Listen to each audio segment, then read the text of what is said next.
people want to create and they want to make new things all the time. And that's so wonderful.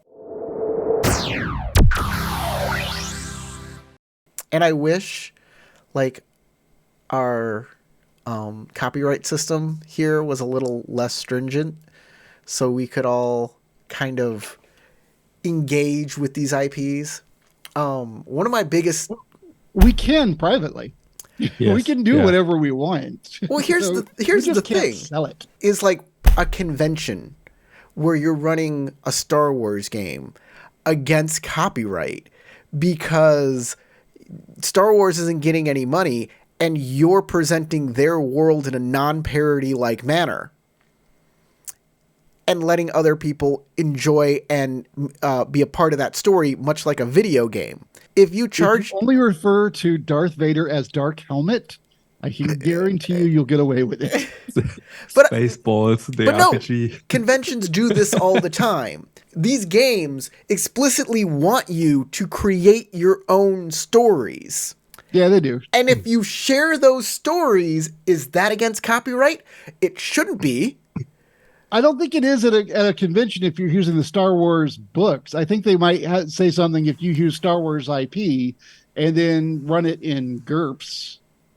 Then they might be like, hey, what the heck? The game system isn't the problem. Game systems cannot be copyrighted. Only the world and the setting and the characters can.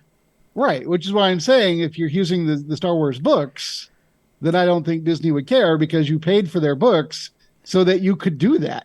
I'm saying you could run Star Wars if you buy Star Wars books. You should be, right? Yeah. And can you make money doing that?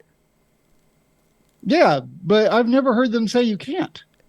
Well, that's what copyright law says. By its stringent definition, look, I've taken an entire course on copyright, and I understand it very well. But I've been to the conventions and played Star Wars. I know!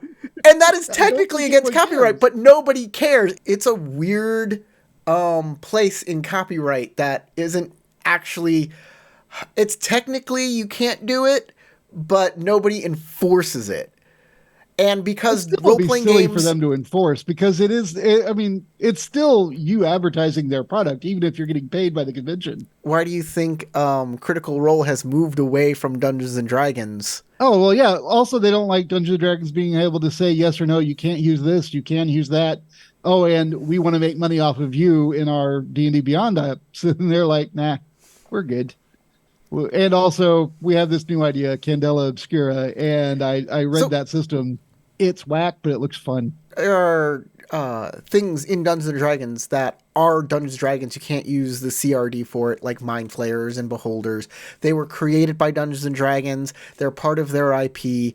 And if you Critical Role put a Beholder in one of their games, and that is a point of contention. Can they monetize that video? They've stopped using a lot of those particular types of monsters. They know Chris Perkins. He's gamed with them. So they check in, they talk to him a lot. And they have a lot of like, back and forth of what they can and can't do. I know that they can't use them in the cartoons based on their games. Yep. Which is why there's a legally distinct not a beholder in one of the episodes. These are kind of the struggles you can have with IP in your role-playing game, especially if you want to go out in the public and not just do it with your friends. There is some wiggle room here. There are some legal arguments to be made because the books are explicitly for you to have a transformative event in the world of that they've created. And if they didn't make something that is there for you to interact with on that kind of level, we wouldn't be having this argument. It's like the same place where video games are when you do Let's Plays. Because interacting with the game, and you technically have your own experience with it. And therefore, it is a transformative experience. But Nintendo, for example, they take down Let's Plays or something like this, They do. So sometimes they take them down, sometimes they don't. Like, where's the line?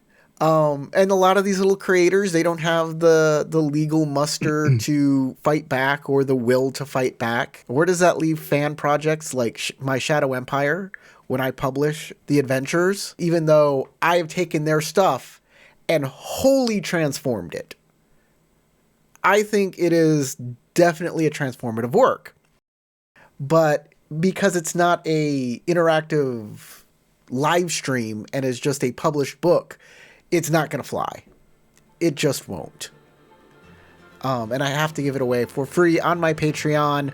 Go to my Patreon, patreon.com, and you can find a lot of free adventures right there for you guys. But it's also not just like that they want money for it, right? They don't want anybody to mess with their world, right? If you do something, right, they want to have control over what's happening in the world, right? And is it safe for work and stuff like this, you know?